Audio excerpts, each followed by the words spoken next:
प्यारे परीक्षार्थियों, आप सभी का फिर से एक बार मैं स्वागत करता हूं अपनी पैठनी परीक्षा पर, जहां पर मैं फिर से एक बार आप सभी के साथ यहाँ पे हाजिर हो चुका हूं और गणेश जी भी हमारे साथ यहीं पे विराजमान हो चुके हैं और साथ में बोल रहे कि 50% ऑफर है, जल्दी से कैप्चर कर लीजिए और जल्दी से अपनी तैयारी शुरू कर दीजिए इन सभी कोर्सेज के साथ, टीचिंग परीक्षा के साथ। ठीक है, तो शुरुआत करते हैं आज की इस सेशन को। कल टेक्निकल प्रॉब्लम होने की वजह से जो कल हमारा क्लास नहीं हो पाया था, पर आज फिर से वही जोश में और होश में जबरदस्त तरीके से क्लास शुरू करते हैं। ठीक है, चलिए सभी लोग इसका आंसर करेंगे जल्दी जल्दी और एक बार लाइक और शेयर भी कर देंगे सभी लोगों के साथ, ताकि और बच्चा जुड़े और बच्चों के पास हम पहुंच सके। ठीक है, चलिए बहुत बढ़िया, इसका आंसर करेंगे सभी लोग। चलिए बताइए इसका आंसर क्या रहेगा। यह आप सभी के लिए मैंने होमवर्क दिया था और आपको मैंने बोला था कि ये मास नंबर एक्चुअली होता क्या है। यहाँ पे सभी लोग कंफ्यूज हो गए थे। ये कंफ्यूज इसलिए हो गए थे, समझ में नहीं आ रहा है था कि इसे एटॉमिक नंबर ले, भाई साहब इसे एटॉमिक नंबर समझे या भाई साहब एटॉमिक मास समझे, एटॉमिक मास समझे। पर आपको बता दूं, मास जहां पर आ गया है समझ लेना वो एटॉमिक मास ही रहेगा। क्या रहेगा? एटॉमिक मास ही रहेगा। माने कि इसमें आपको नंबर ऑफ प्रोटॉन और न्यूट्रॉन ही करने हैं। ये क्लियर है? लास्ट टाइम ये क्वेश्चन लिया था, कुछ बच्चे 38 बोल रहे थे, कुछ और आंसर बता रहे थे। इसका आंसर हमने निकाला था और यहाँ पे आपको समझना पड़ेगा कि जितने नंबर ऑफ इलेक्ट्रॉन रहेंगे, है ना, उतने ही नंबर ऑफ क्या रहेंगे यहाँ पे, number of electron. Number of electron is equal to number of proton हमें लेना है। मान कि number of proton is equal to क्या आ जाएंगे, प्रोटॉन की संख्या कितनी आ जाएगी हमारे पास, 18 आ जाएगी। कितने आ गई? 18। और हमें न्यूट्रॉन की संख्या दी है, वो दी है हमारे 20। दोनों को ऐड कर दो भाई साहब, कितना आ जाएगा जी? ये आ जाएगा आपका 38। मान कि आंसर आपका ऑप्शन नंबर सी रहेगा। क्या रहेगा? ऑप्शन नंबर सी रहेगा। ये क्लियर हो गया है? ये क्लियर हो गया। इसमें एक क्वेश्चन में ऐड करना चाहूंगा, इसमें एक क्वेश्चन ऐड करना चाहूंगा। जैसे कि मान लीजिए इस पर्टिकुलर एलिमेंट में इतने नंबर ऑफ इलेक्ट्रॉन और इतना उसका एटॉमिक मास है। अगर उसने बोल दिया है कि उसने 3 इलेक्ट्रॉन जो है, 3 इलेक्ट्रॉन डोनेट कर दिए, 3 इलेक्ट्रॉन क्या कर दिए? डोनेट कर दिए, तो उसका एटॉमिक मास कितना रहेगा? उसका एटॉमिक मास कितना रहेगा?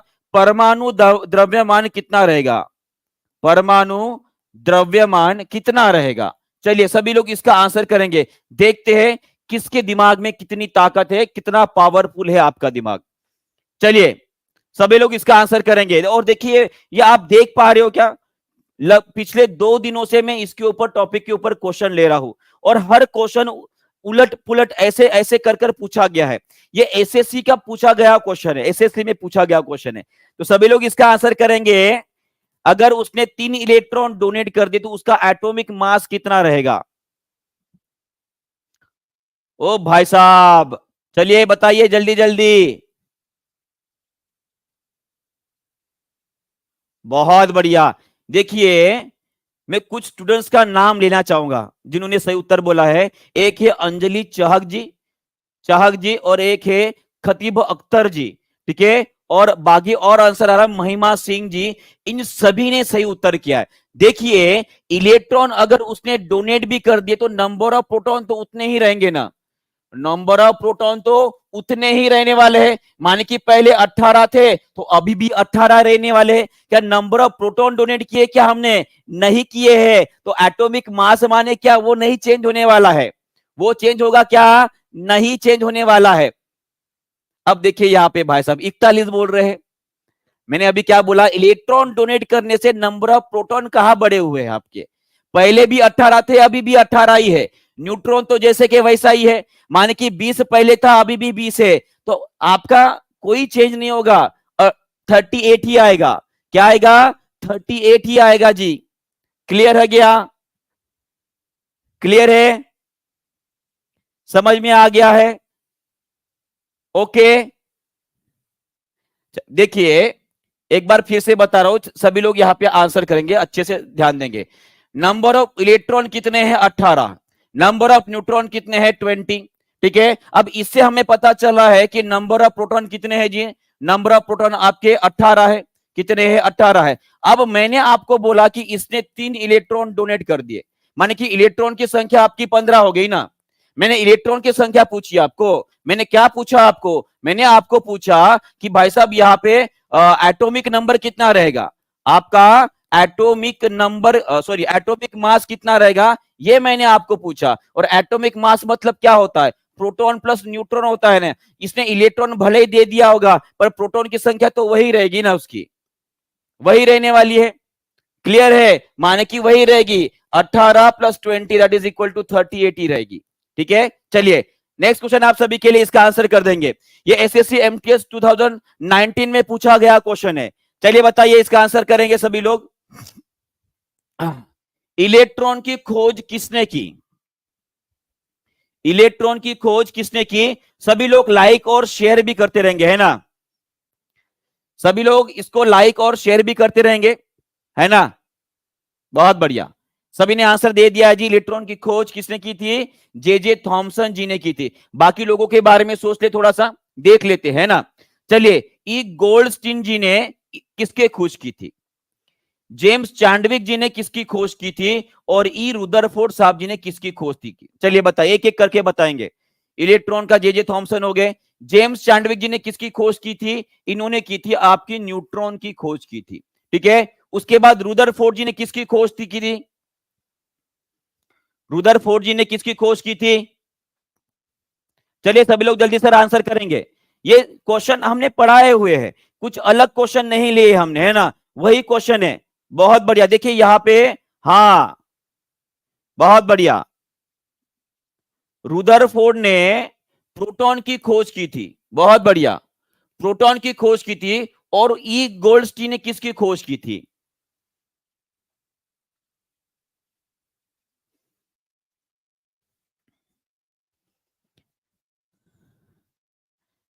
ई गोल्डस्टीन ने किसकी खोज की थी? गोल्डस्टीन, ये नाम आपने सुना होगा, एनसीईआरटी में खास तौर पर इसके बारे में लिखा गया है। जी बताइए।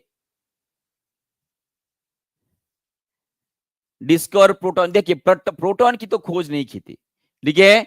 अभी यही कंफ्यूजन जो है मैं पिछले बार से सॉल्व कर रहा हूं बच्चों का। मुझे ये नहीं पता आ रहा है कि गोल्डस्टीन ने प्रोटॉन की खोज की थी, कहां पर लिखा गया है? एनसीईआरटी में ऐसा लिखा गया है कि ई गोल्डस्टीन ने एनोड रे की खोज की थी। एनोड रे, एनोड रे की खोज की थी, ये आपको ध्यान में रखना है। हाँ बिल्कुल, उसे ही कैनल रे भी बोला जाता है, ये आपको ध्यान में रखना है, क्योंकि बहुत लोगों को कंफ्यूजन है। देखिए अब यही जो है प्रोटॉन से बनी होती है, एनोड रे और कैनल रे जो मैं बोल रहा हूं वही आपकी प्रोटॉन से बनी होती है। आगे जाकर जब उसका एग्जामिनेशन, उसकी स्टडी की गई, उस टाइम पे रुदरफोर्ड ने बोला कि यही कैनल रे, मतलब उसमें प्रोटॉन्स होते हैं। क्या होते हैं? प्रोटॉन्स होते हैं। क्लियर है यहाँ पे? चलिए आगे बढ़ते हैं। और ये रहे आपके जे थॉमसन जी, जिन्होंने इलेक्ट्रॉन की खोज की थी। ठीक है, देखिए कितना डिफरेंस आ जाता है ना उम्र के साथ। कितना हैंडसम दिख रहे हैं यहाँ पे, एकदम जेंटलमैन दिख रहे हैं। और यहाँ पे देखिए भाई साहब, आधे बाल गुजर गए इनके। चलिए कोई नहीं, इसका इसका आंसर करेंगे। ये भी हमारे एसएससी जेई में 2017 में पूछा गया क्वेश्चन है, 17 में पूछा गया क्वेश्चन है। पूछा गया है कि न्यूट्रॉन की खोज किसने की थी? चलिए बताइए, जल्दी जल्दी आंसर करेंगे, फास्ट।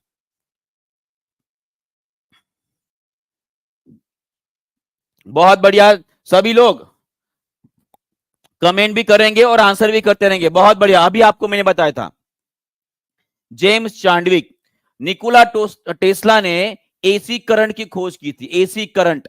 ठीक है, अल्बर्ट आइंस्टाइन के बारे में तो क्या कहना भाई साहब, E is equal to M into C square, is equal to E into M into C square के बारे में आपने सुना ही होगा।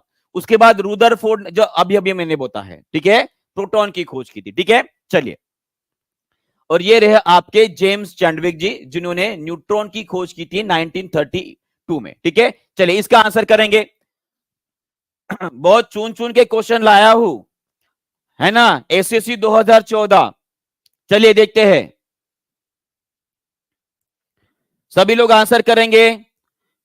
बहुत बढ़िया। विच of the following element does not exhibit the natural radio activity, माने कि पूछा गया है प्राकृतिक तौर से रेडियो धर्मिता प्रदर्शित नहीं करने वाला कौन सा तत्व यहां पे दिया गया है? चलिए सभी लोग आंसर करेंगे, बहुत बढ़िया। इसका आंसर रहेगा एल्यूमिनियम। क्या रहेगा? एल्यूमिनियम। और थोड़ा सा हमें पीरियोडिक टेबल देख लेते हैं ना, पीरियोडिक टेबल देख लेते हैं, आवर्त सारणी देख लेते हैं। यहाँ पे जितने भी आपको पीले रंग दिखाई दे रहे हैं, ये सभी के सभी आपको रेडियोधर्मिता दिखाने वाले तत्व मिलेंगे। जैसे कि यहाँ पे 43 नंबर का टीसी हो गया, उसके बाद 87 से लेकर जितने भी आ गए सभी के सभी जो 103 वाला एलिमेंट है, इन सभी में आपके रेडियो एक्टिविटी दिखाई देगी। ठीक है, ये आपको ध्यान में रखना है। और ये एकदम इजी वाला क्वेश्चन था। एल्यूमिनियम तो सभी को पता है रेडियो एक्टिव नहीं होता है। चलिए इसका आंसर कर देंगे। विच of the following element is not radio active? चलिए फिर से एक बार क्वेश्चन 2013 में, यही क्वेश्चन 2017 में रिपीट हुआ था, बस उन्होंने ऑप्शन चेंज कर दिए थे। चलिए बताइए इसका आंसर क्या रहेगा?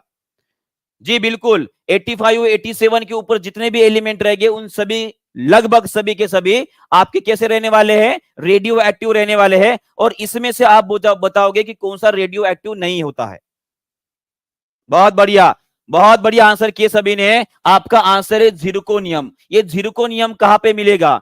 ये जिरकोनियम, ये देखिए उसका एटॉमिक जो नंबर है आपका 40 दिखाई देगा। जिरकोनियम यहां पे दिखाई दे रहा है। और ये जितने भी आपको एलिमेंट दिखाई दे रही है, टीसी, ठीक है, उससे लेकर ये बीआई, बिस्मथ, पोलिनियम, एस्टेटियम, रेडॉन, ये सभी के सभी जो है भाई साहब, सभी के सभी आपके नीचे वाले ये कैसे रेडियो एक्टिव एलिमेंट रहेंगे। बस इस एलिमेंट को आपको ध्यान में रखना है। ये नेचुरली रेडियो एक्टिव होता है, उसे बोला जाता है टेक्नेटियम। क्या बोला जाता है? टेक्नेटियम बोला जाता है। और भाई साहब इसे आपको याद रखना है, जिसका एटॉमिक नंबर आपको 40 दिखाई दे रहा है। कितना दिखाई दे रहा है? 40 दिखाई दे रहा है। ये एकमात्र ऐसा तत्व है जिसका एटॉमिक नंबर 80 के नीचे है। और भाई साहब वो रेडियो एक्टिव है, जो प्राकृतिक तौर पे हमें दिखाई देता है। ये क्लियर हो गया है? ये एसएससी अगर और रेलवे की एग्जाम आप दे रहे हो तो ये इसके लिए इंपॉर्टेंट रहने वाला है। ठीक है जी, चलिए आगे बढ़ते हैं। 43 है, 43 है, 40 नहीं है, इसका 43 है। ठीक है, चलिए हाँ, नेक्स्ट क्वेश्चन आप सभी के लिए। Nuclear fission is cause by the impact of, चलिए इसके बारे में थोड़ा सा आपको बताया था अंदाजा। चलिए सभी लोग एक बार आंसर करते रहेंगे, साथ में शेयर करेंगे और लाइक भी करते रहेंगे। जो भी नया बच्चा जुड़ा है, अगर अभी तक आपने सब्सक्राइब नहीं किया है तो सब्सक्राइब भी कर लेंगे। चलिए बताइए इसका आंसर क्या रहने वाला है? जल्दी जल्दी फास्ट आंसर करेंगे जी, बताइए।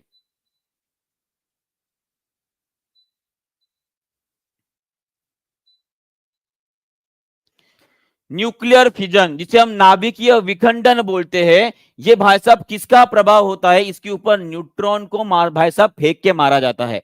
न्यूट्रॉन को बम्बार्ड किया जाता है, इलेक्ट्रॉन को नहीं। न्यूट्रॉन को बम्बार्ड करने के बाद न्यूक्लियर फिजन होता है। जैसे कि आप सभी को कुछ दो बातें बताता हूं, उसको आपको याद रखना है। जैसे कि U238 और U235, ठीक है, इन दो यूरेनियम के एलिमेंट्स को आपको याद रखना है। दो नहीं, एक ही है। और ये जो है ये प्राकृतिक तौर पर हमें मिलता है, ये प्राकृतिक तौर पे हमें मिलता है। ठीक है, ये आपको ध्यान में रखना है। और ये जो है ये इसी का ही आइसोटोप है। ये क्या है जी? इसी का ही आइसोटोप है, ये आपको ध्यान में रखना है। 235, और ये 235 जो है यही इस्तेमाल किया जाता है आपका नाभिकीय विखंडन माने कि न्यूक्लियर फिजन के लिए। न्यूक्लियर फिजन के लिए यही इस्तेमाल किया जाता है, ये आपको याद रखना है। 235, ओके, क्लियर है? और ये 238 जो है ना, आपको मैंने एक नाम बताया था, अगर आपको याद आ रहा है, मैंने एक नाम बताया था रेडियो एक्टिव, रेडियो एक्टिव, या इसे दूसरा नाम था एक यूरेनियम, यूरेनियम डेटिंग। ये किसी को याद आ रहा है क्या? मैंने ये आपको बताया था, मैंने ये आपको पढ़ाया था। रेडियो एक्टिव डेटिंग या यूरेनियम डेटिंग जिसे बोला जाता है, उसके लिए आपको U238 का उपयोग करना है। किसका इस्तेमाल करना है? U238 का इस्तेमाल करना है, जो कि प्राकृतिक तौर पर सभी जीवों में पाया जाता है। ठीक है, और ये कब इस्तेमाल किया जाता है? कौन से चीजों के लिए इस्तेमाल किया जाता है? जो चीजें लगभग 60,000 साल से भी पुरानी है, साल से भी पुरानी है, उन चीजों की उम्र जानने के लिए हम इस्तेमाल करते हैं U238, जिसे हम बोलेंगे यूरेनियम डेटिंग बोलेंगे। क्या बोलेंगे? यूरेनियम डेटिंग बोलेंगे। और अगर 60,000 साल के नीचे अगर कोई चीज है, मान लीजिए 60,000 साल के नीचे अगर कोई चीज है, तो उसके लिए हम यूज करते हैं कार्बन 14, जिसे बोलते हैं हम कार्बन डेटिंग। क्या बोलते हैं? Carbon dating. इतना क्लियर है? चलिए आगे बढ़ते हैं। नेक्स्ट क्वेश्चन ये देखिए, यही बोला मैंने आपको कि जब कभी भी हेवी एलिमेंट के ऊपर न्यूट्रॉन को बम्बार्ड करेंगे तो वो ब्रेक हो जाता है, और इसे बोलते हैं हम नाभिकीय विखंडन या न्यूक्लियर फिजन। ठीक है, चलिए नेक्स्ट क्वेश्चन आप सभी के लिए। चलिए इसका आंसर कर देंगे। हाफ लाइफ पीरियड माने कि क्या होता है? ये वैसे ये हमारे एनसीईआरटी में 10वीं तक की कक्षा में नहीं दिया है, पर लूसेंट में इसमें बहुत सारे क्वेश्चन पूछे गए हैं। और देखिए भाई साहब, ये कहां पूछा गया है? आईएएस यूपीएससी में पूछा गया क्वेश्चन है, और एकदम इजी वाला क्वेश्चन है। जिसको ये पता है कि हाफ लाइफ पीरियड मतलब क्या होता है, जैसे कि एग्जांपल के तौर पर लेता हूं, जैसे कि मान लीजिए 100 किलोग्राम का कोई एलिमेंट होगा, है ना, 100 किलोग्राम का कोई एलिमेंट होगा, और 5 साल में उसका आधा हो रहा है, ये डिग्रेडेड हो रहा है एलिमेंट में, तो 5 साल में वो 50 किलोग्राम का हो रहा है, और माने कि उसका हाफ लाइफ कितना हो गया? ये हो गई उसकी हाफ लाइफ पीरियड। माने कि उतने साल, जितने सालों में वो आधा हो जाए उसे बोलेंगे हम हाफ लाइफ पीरियड। माने कि 5 साल में वो आधा हो गया, उसके 5 साल में कितना हो जाएगा? 25 हो जाएगा। क्लियर हो गया है? तो यहां पे पूछा गया है कि 3/4 अगर हो रहा है ना, माने कि 25% ही बच रहा है, तो उस केस में, है ना, हाँ, तो कितना रहेगा? चलिए बताइए। जिसका 4 महीने का है हाफ लाइफ पीरियड, तो कितना रहेगा?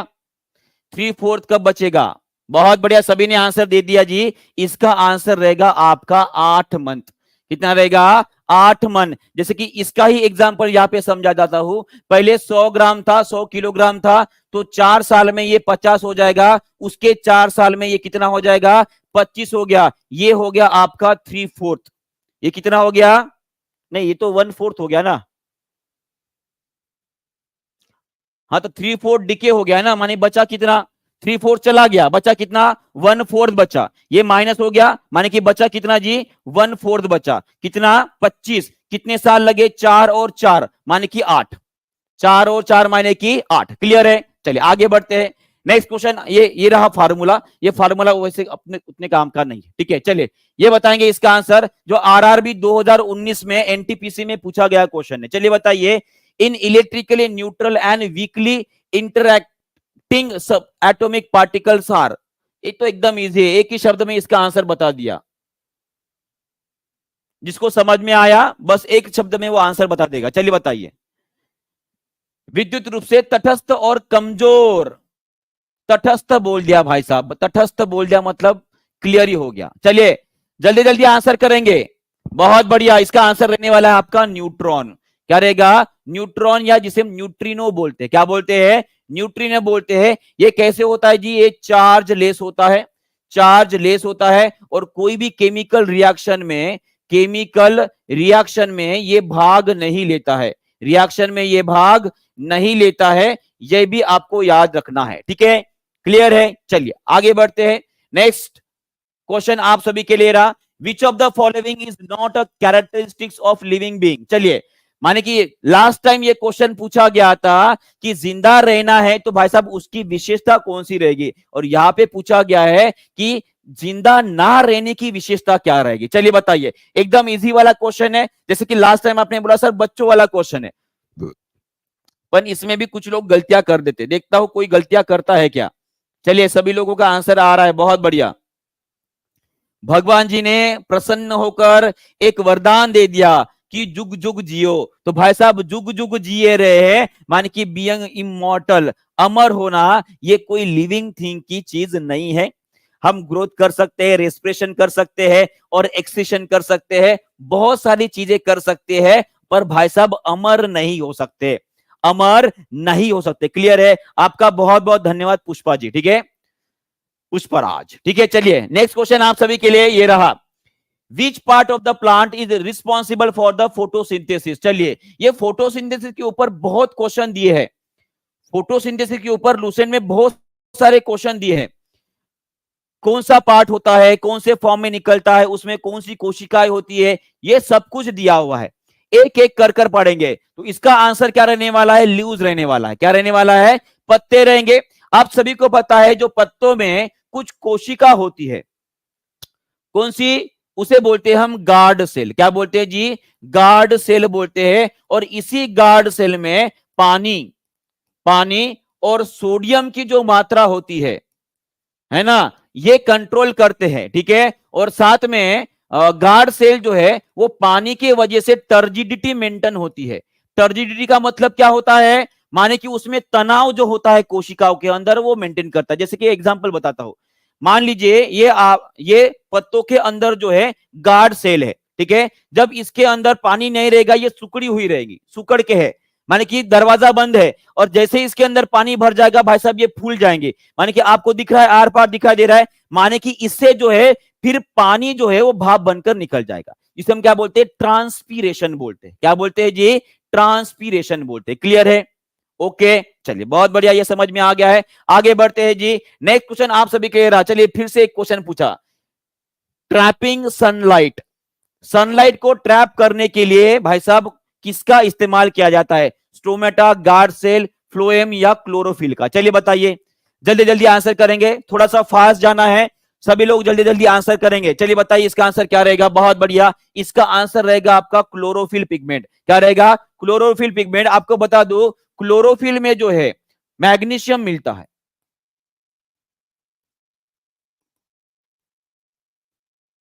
ठीक है, ये धातु पाया जाता है, मैग्नीशियम होता है, मैग्नीज होता है। चलिए सभी लोग बताएंगे, मैग्नीशियम होता है या मैग्नीज होता है? Mg बराबर है।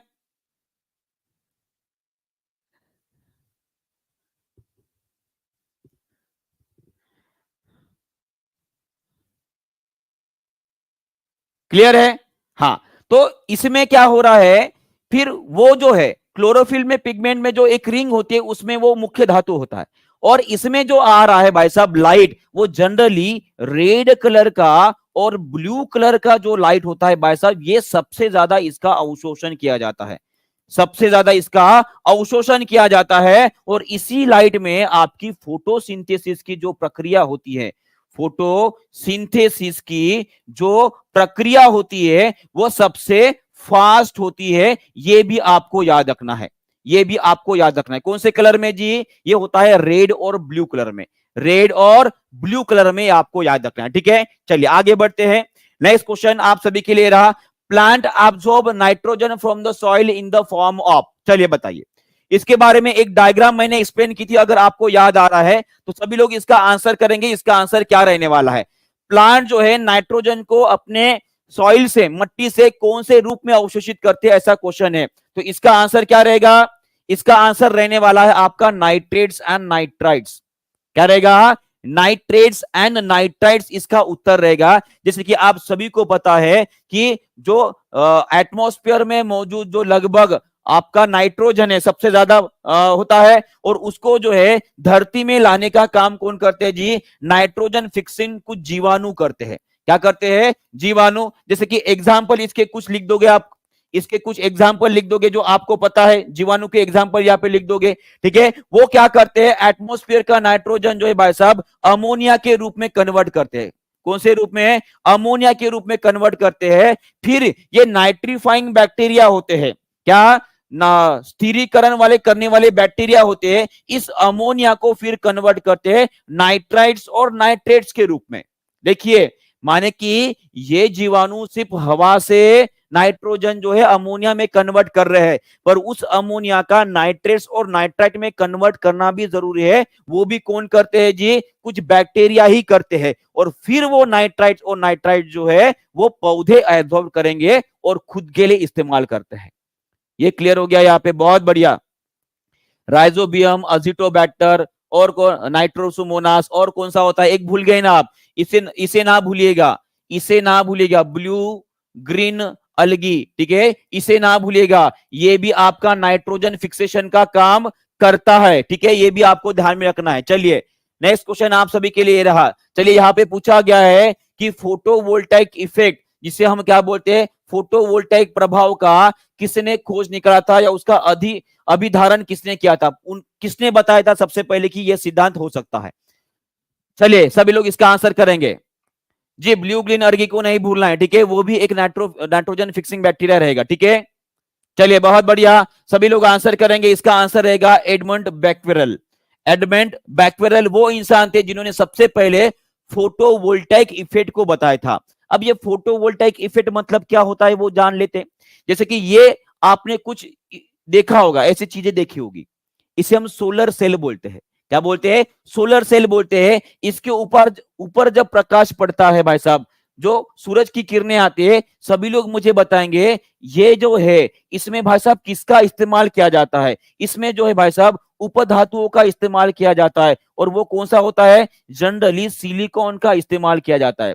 जनरली किसका? सिलिकॉन का इस्तेमाल करता है। और यहाँ पे सभी लोग मुझे कमेंट बॉक्स में आंसर लिख के बताएंगे, इस फोटोवोल्टाइक सेल में जिसमें सिलिकॉन का एज ए चिप करके इस्तेमाल किया गया है, इसमें कौन सी ऊर्जा में परिवर्तित होती है? चलिए ये क्वेश्चन आपके लिए इंपॉर्टेंट रहेगा। देखते हैं कौन कौन इसका आंसर करता है। चलिए सभी लोग इसका आंसर करेंगे। कौन सी ऊर्जा में परिवर्तित हो रही है? कौन सी ऊर्जा आ रही है? प्रकाश ऊर्जा आ रही है। कौन सी ऊर्जा? प्रकाश ऊर्जा। और हमें कौन सी ऊर्जा मिलती है घर में? कौन सी होती है जी? वो होती है आपकी विद्युत ऊर्जा। कौन सी? विद्युत ऊर्जा। ये ऊर्जा यहां पे हमें मिलती है। ठीक है, माने कि law of conservation of energy, solar energy is convert into the electrical energy. इतना क्लियर है?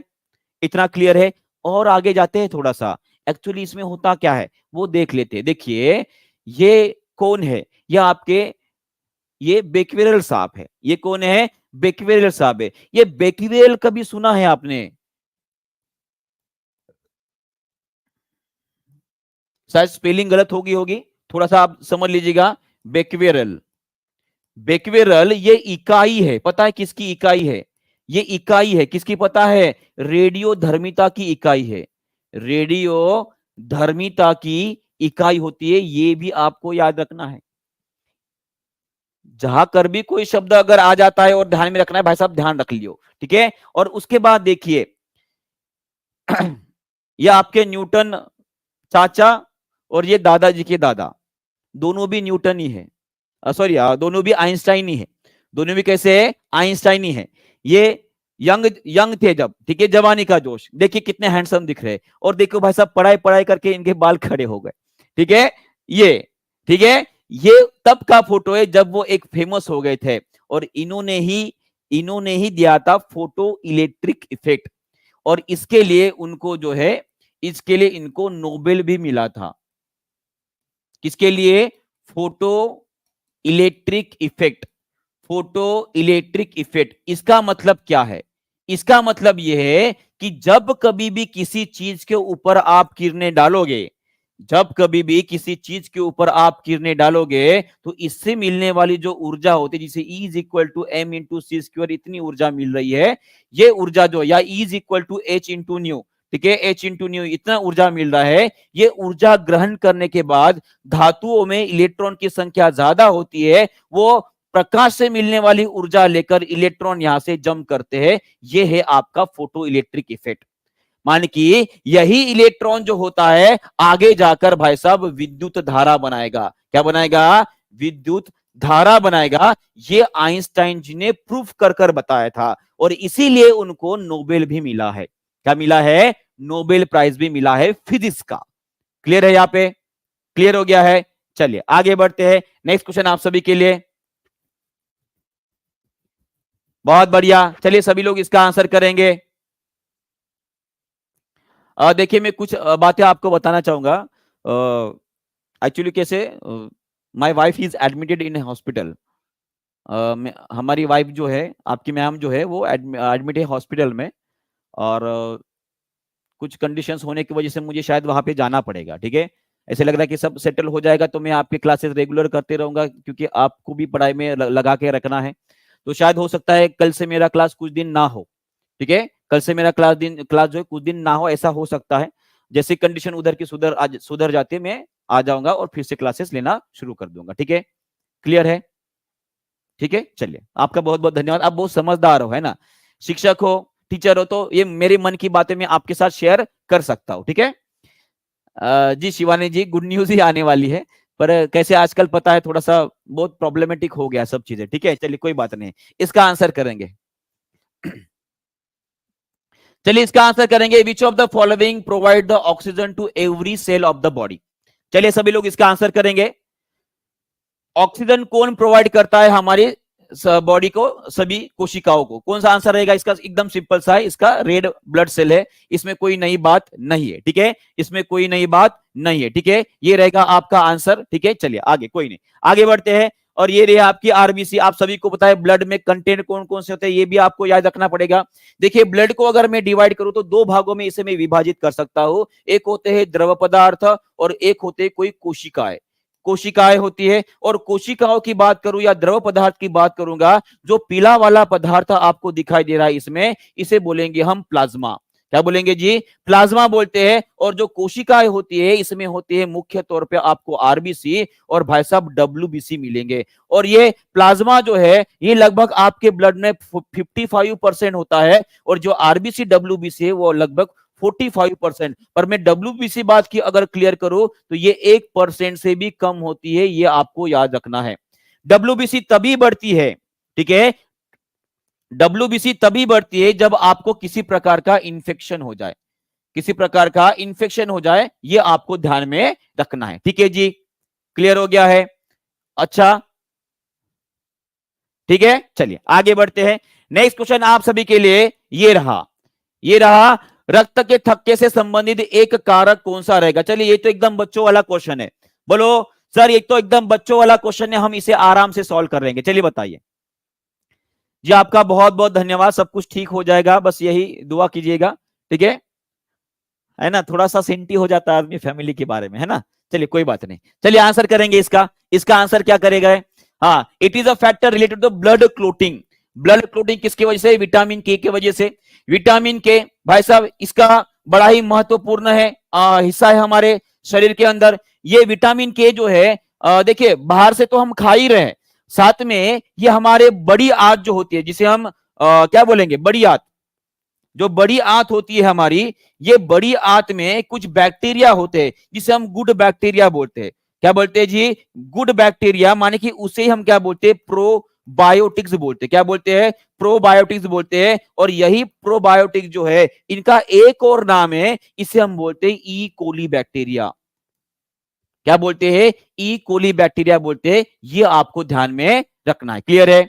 क्लियर हो गया? ये आपको समझ में आ गया है? चलिए, ये आपको समझ में आ गया तो ध्यान में रखना कि विटामिन के हमारे शरीर में भी बन सकता है। क्लियर है यहाँ पे? चलिए आगे बढ़ते हैं। Next question. चलिए बाकी बारे में बता सकते हो क्या? चलिए बताएंगे। ये विटामिन सी जो है इसका तो पहले काम बताइए, इसका काम कौन सा है? ये आयरन एब्जॉर्प्शन के लिए मदद करता है, आयरन का अवशोषण करेगा। क्या करेगा? आयरन का अवशोषण करेगा। और इसकी अगर भाई साहब आयरन की अगर कमी हो गई तो क्या हो जाएगा? एनीमिया हो जाएगा। क्या हो जाएगा? एनीमिया हो जाएगा। ये आपको ध्यान में रखना है। विटामिन ए के बारे में अगर बात बोलूं, विटामिन ए अगर की कमी हो गई तो भाई साहब आपको रतौंधी हो जाएगी। देखिए ये कुछ विटामिन जो है इनके बारे में बिल्कुल रट्टा मार लो, ठीक है, बिल्कुल याद ही कर लो। ये कभी भी अगर सपने में भी पूछ लेना किसी ने आकर, तो भाई साहब उसको आंसर दे देना कि ये है और इसके कमी से ये होता है।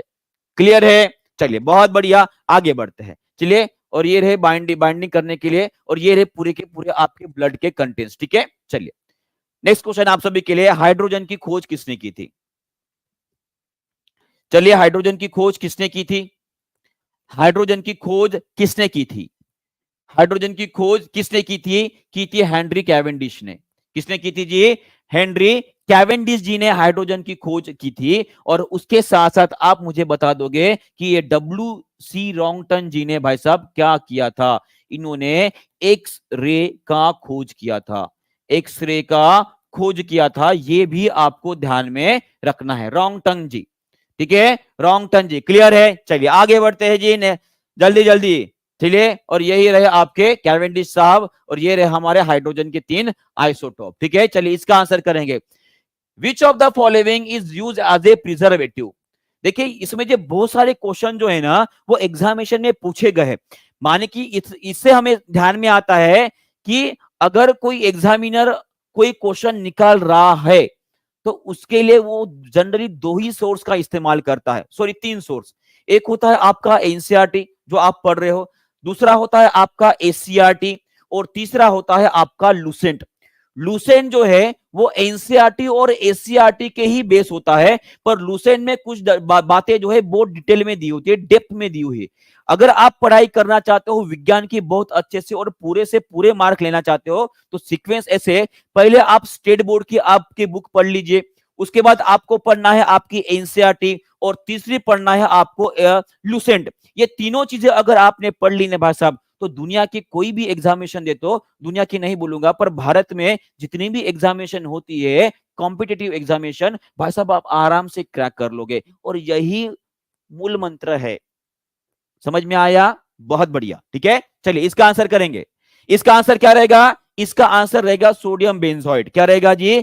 सोडियम बेंजोइड इसका आंसर रहने वाला है, ठीक है। चलिए, और ये रहे आपके प्रिजर्वेटिव, और ये अगर आप डेली पी रहे हो तो भाई साहब आपकी अतड़ियां सड़ जाएगी, ठीक है। सोडियम बेंजोइड जो है वो हानिकारक होता है, अगर शरीर में ज्यादा चल गया तो भाई साहब आपकी यूरिन जो है भाई साहब पीली पीली आना शुरू हो जाएगी। पीली हो जाएगी माने कि उसमें सोडियम के आयंस के तत्व बढ़ जाएंगे।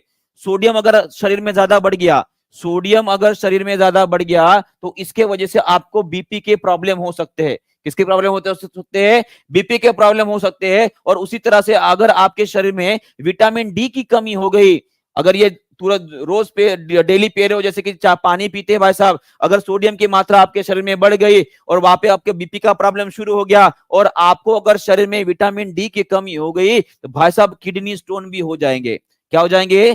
किडनी स्टोन भी हो जाएंगे आपके किडनी में, ये भी याद रखिएगा। तो पीने से पहले जरूर सोचिएगा कि पीना है कि नहीं पीना है, ठीक है। अठन्ने वाली चीज जो है भाई साहब 100 रुपए में बेचते हैं। कितने रुपए की? 98 रुपए में बनती है।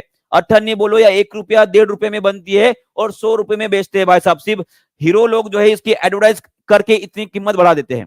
ये 1 रुपए की चीज ज्यादा से ज्यादा 10 रुपए मिलनी चाहिए, और ये 10 रुपए में अगर मिलती थी ना कोई भी नहीं पीता था, मुझे पता है, ठीक है। चलिए कोई बात नहीं। नेक्स्ट क्वेश्चन आप सभी के लिए रहा। चलिए बताइए इसका आंसर क्या रहेगा? East is use for the production of. चलिए, जो खमीर होती है वो किसके लिए, किसका प्रोडक्शन लेने के लिए, किसके उत्पादन के लिए इस्तेमाल किया जाता है? चलिए बताइए। ये भी क्वेश्चन आया हुआ है, ठीक है, आया हुआ है और पूछा गया भी क्वेश्चन है। चलिए बहुत बढ़िया, आंसर कर ले। इसका आंसर रहेगा अल्कोहल। और कौन सा अल्कोहल? इसका नाम लिखेंगे। कौन सा अल्कोहल? कौन सा अल्कोहल? ऑप्शन दे दू? ऑप्शन देता हूं। पहला है आपका मिथेनॉल, मिथेनॉल। दूसरा देता हूं भाई साहब इथेनॉल। तीसरा देता हूं आपका प्रोपेनॉल। और चौथा देता हूं आपका ब्यूटेनॉल। चलिए बताइए क्या कौन सा बनेगा? अल्कोहल बनता है पर कौन सा बनता है? मिथेनॉल, इथेनॉल, प्रोपेनॉल या ब्यूटेनॉल बनता है? चलिए बहुत बढ़िया, ये भी क्वेश्चन पूछा गया है, ठीक है, कि कौन सा अल्कोहल हानिकारक नहीं होता है बॉडी के लिए, और उसका आंसर रहेगा ऑप्शन नंबर 2। क्या रहेगा? ऑप्शन नंबर 2, ये आपको ध्यान में रखना है, ठीक है। और यहां पे देखो भाई साहब, ये मिथेनॉल, प्रोपेनॉल और ब्यूटेनॉल जो है ये शरीर के लिए हानिकारक होते हैं। ये शरीर के लिए हानिकारक होते हैं, ये भी आपको याद रखना है। क्लियर है? इतना समझ में आ गया है? चलिए सभी लोग मुझे बताएंगे कि ये दही जो बनती है भाई साहब किससे बनती है जी? क्या सर आप कुछ भी पूछते हो, ठीक है, दूध से बनती है, पर दूध से दही कैसे बनती है, इसमें कौन सा जीवाणु मदद करता है? चलिए ये बता देंगे, इसमें कौन सा जीवाणु मदद करता है, ये सभी लोग मुझे बता देंगे। चलिए सभी लोग बता देंगे कि इसमें कौन सा जीवाणु का इस्तेमाल किया जाता है। चलिए बताइए कौन सा रहेगा जी? बहुत बड़ा, लैक्टोबेसिलस। नाम क्या है जी? लैक्टोबेसिलस। लैक्टोबेसिलस ये उसका उत्तर रहेगा, ठीक है। चलिए आगे बढ़ते हैं, नेक्स्ट क्वेश्चन लेते हैं। और ये रहा पूरा का पूरा चार्ट, ये एनसीईआरटी का, मैंने वैसे भी इसे समझा दिया है। Fungi fungi fungi fungi fungi की अगर बात करूं तो फंगी भी पोषण कितने कौन से प्रकार का होता है, ये चलिए ये भी आपको ध्यान में। फंगी जो है वो सैफ्रोफिटिक होती है। कैसे होती है? सैफ्रोफाइट, माने कि इनका पोषण जो होता है वो मृतजीवी होती है। कैसे होती है जी? मृतजीवी होती है, ये आपको याद रखना है, ठीक है। चलिए आगे बढ़ते हैं। सैक्रोमाइसिस सेरेविसी उसका नाम है, जो जो फंगी जो है इथेनॉल और ब्रेड बनाने के लिए इस्तेमाल किया जाता है, उसे सैक्रोमाइसिस सेरेविसी बोला जाता है, या इसे ही एक और नाम है, इसे बेकर्स ईस्ट बोला जाता है। क्या बोला जाता है? बेकर्स ईस्ट बोला जाता है। ठीक है, ये भी एक नाम आपको ध्यान में रख सकते हो। ठीक है, चलिए नेक्स्ट क्वेश्चन आप सभी के लिए, विच of the following is a chemical change. देखिए ये रासायनिक परिवर्तन जो है ना, ये मोस्ट इंपोर्टेंट टॉपिक है आप सभी के लिए। इसके ऊपर जितने क्वेश्चन लिए उतने कम ही है। ठीक है, ये बार बार पूछे जाते हैं। ये 2021 में ही नहीं, 19 में भी पूछा गया था, बीपीएससी में बहुत बार पूछा क्वेश्चन है, यूपी टेट में पूछा गया क्वेश्चन है बहुत बार, उसके साथ साथ रेलवे एग्जामिनेशन में भी पूछा जाता है इसके बारे में। तो इसे बहुत अच्छे से करना है, केमिकल और फिजिकल चेंज वाला टॉपिक जो भी है। क्लियर है, चलिए बहुत बढ़िया। चलिए इसका आंसर करेंगे, इसका आंसर क्या रहेगा। यहाँ पे बोला गया है कि किसी चीज को गर्म कर दो तो वो फूल जाएगी। बॉइलिंग ऑफ मिल्क माने कि दूध को गर्म कर दो भाई साहब। क्रशिंग ऑफ कैन माने कि कैन जो होती है भाई साहब उसे क्रश कर दो, उसके चपका दो, है ना। और चौथा है आपका बर्निंग ऑफ फूड। चलिए बताइए, सभी लोग आंसर करेंगे, बहुत बढ़िया, सभी ने सही उत्तर किया है। इसका आंसर रहेगा आपका ऑप्शन नंबर डी। और ये ऊपर के पूरे आपके भौतिक परिवर्तन रहेंगे। क्या रहने वाले हैं, भौतिक परिवर्तन होगा। ठीक है, इसके बारे में हमने पढ़ चुके हैं। ठीक है, चलिए आगे बढ़ते हैं, नेक्स्ट क्वेश्चन लेते हैं। नेक्स्ट क्वेश्चन आपके लिए ये रहा, चलिए बताइए इसका आंसर क्या रहेगा। चलिए सभी लोग इसका आंसर करेंगे, इसका आंसर क्या रहेगा।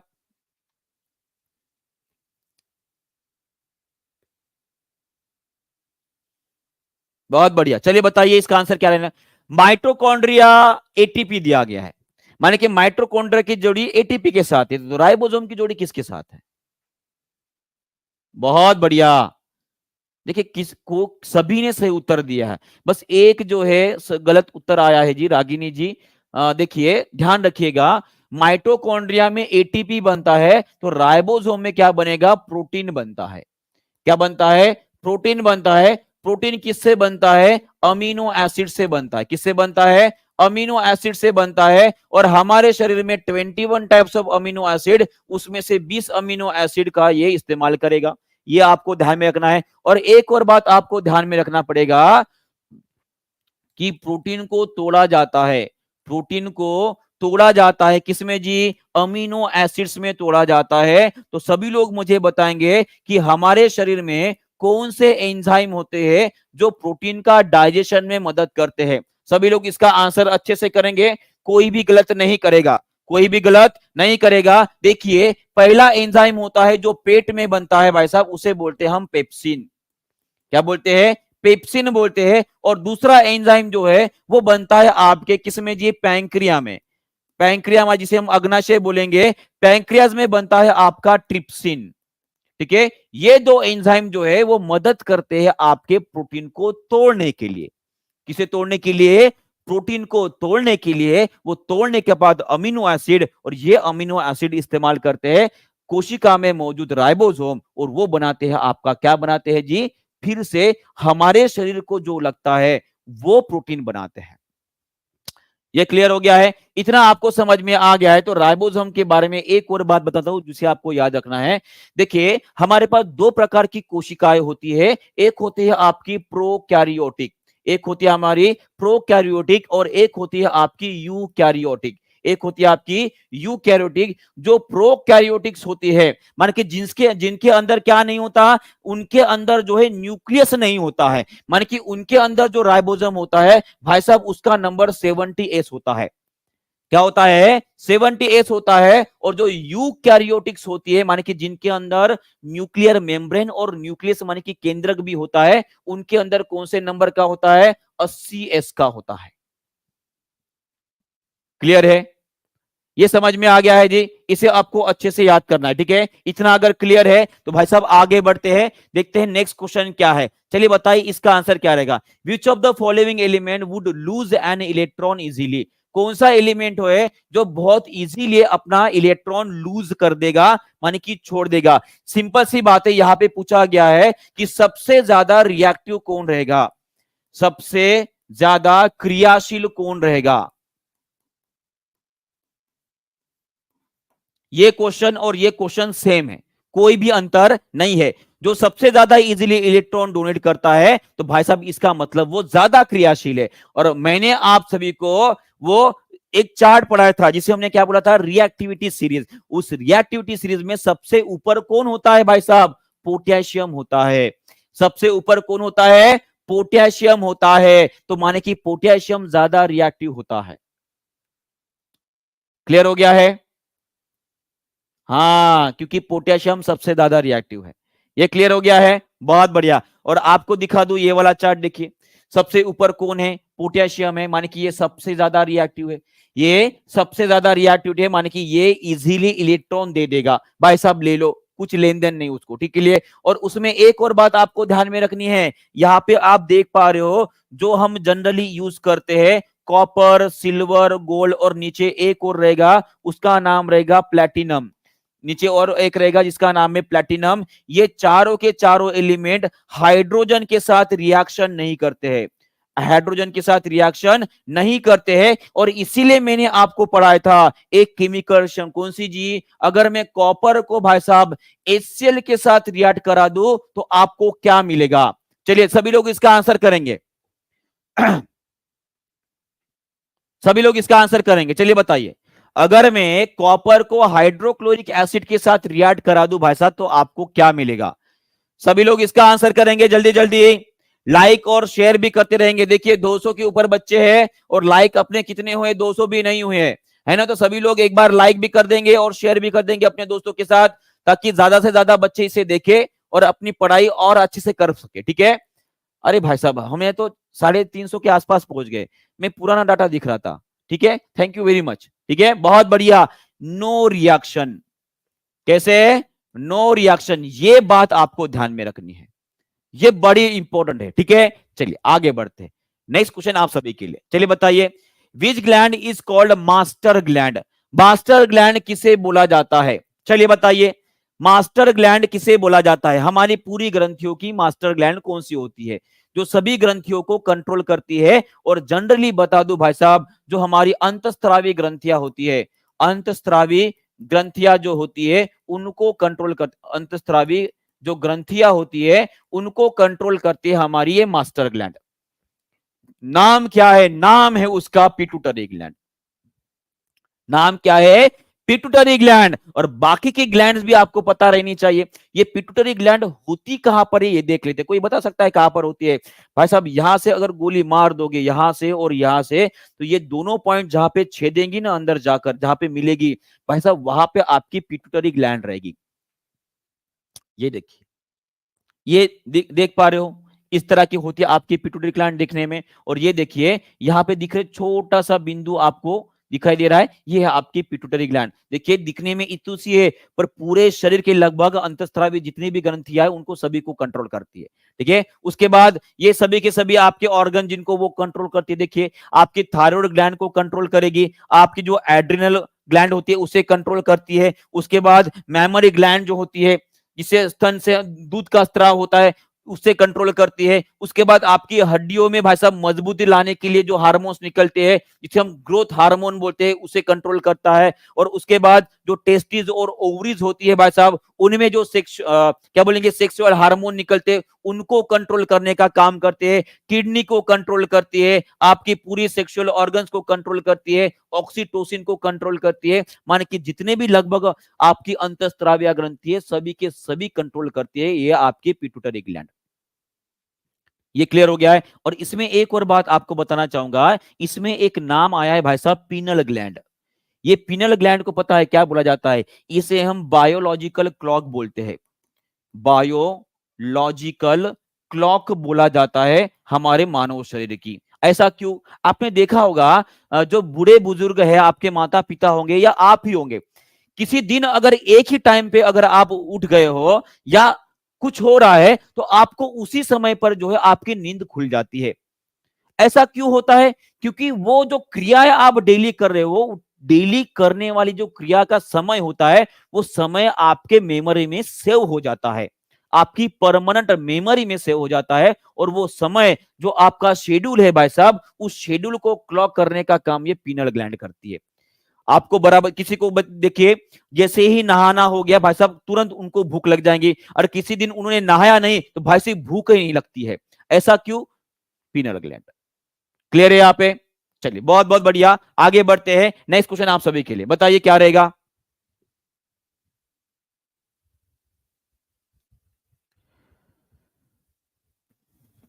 बहुत बढ़िया,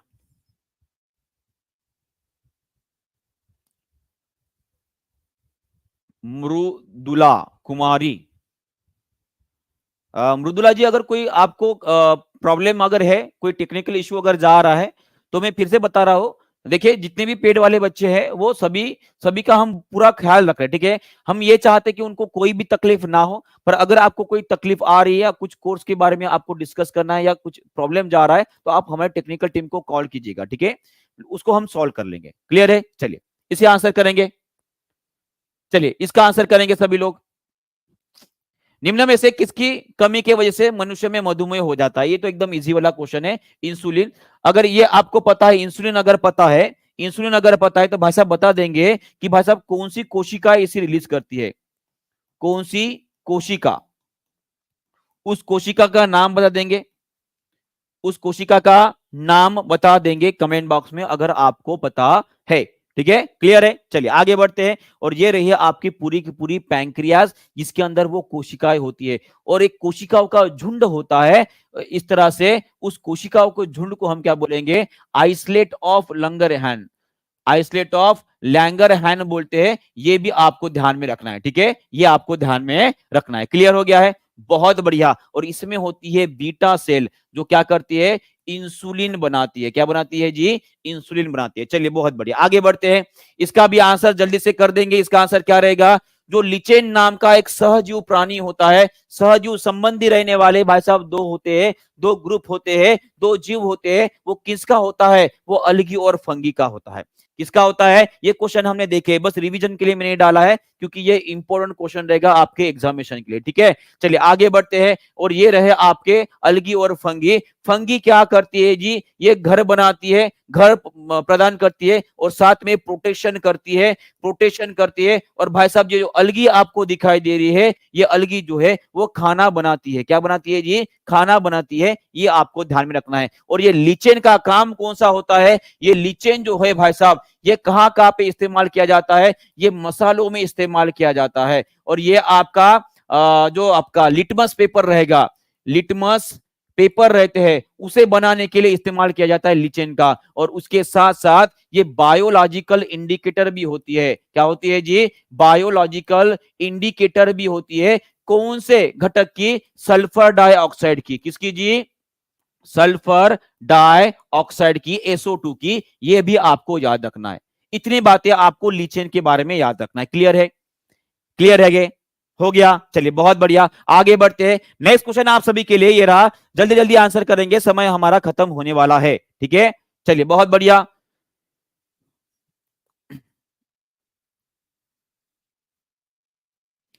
which one of the following is the ductless gland? Ductless gland कौन सी है? चलिए बताइए। अंतस्त्रावी ग्रंथि, बहुत बढ़िया। डॉक्टलेस ग्लैंड कौन सी है हमारी? पिट्यूटरी ग्लैंड है क्या? एड्रिनल ग्लैंड है? सलाइवरी ग्लैंड है? अंतस्त्रावी ग्रंथि नहीं है, माने कि हमें पूछा गया है बाह्यस्त्रावी। बाह्यस्त्रावी ग्रंथि कौन सी रहेगी? बाह्यस्त्रावी ग्रंथि का मतलब क्या है? जिसमें डक्ट रहेगा, डक्ट रहेगा मतलब नली रहेगी। मान कि ये जो ग्लैंड होती है वो डायरेक्ट खून में अपने हार्मोन्स नहीं डालेंगे, हार्मोन्स नहीं डालेंगे।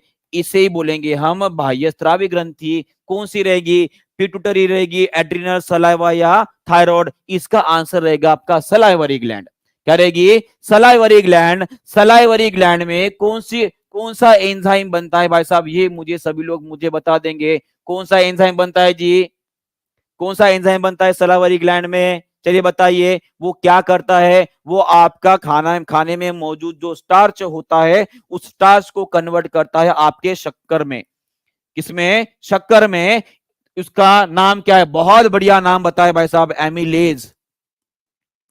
एमिलेज एंजाइम जो होता है वो सलाइवरी ग्लैंड में होता है। इसीलिए अगर आप रोटी या चावल को बहुत देर तक चबाते रहोगे ना भाई साहब, तो वो थोड़ी देर बाद वो मीठा लगने लगता है। वो किसके वजह से? ये इसके वजह से, क्योंकि खाने में मौजूद जो स्टार्च होता है वो शक्कर में कन्वर्ट हो जाता है, जिसे हम शुगर बोलते हैं। क्या बोलते हैं? शुगर बोलते हैं। क्लियर है? चलिए बहुत बढ़िया। और ये रहा आपका एक और सवाल जिससे बन सकता है।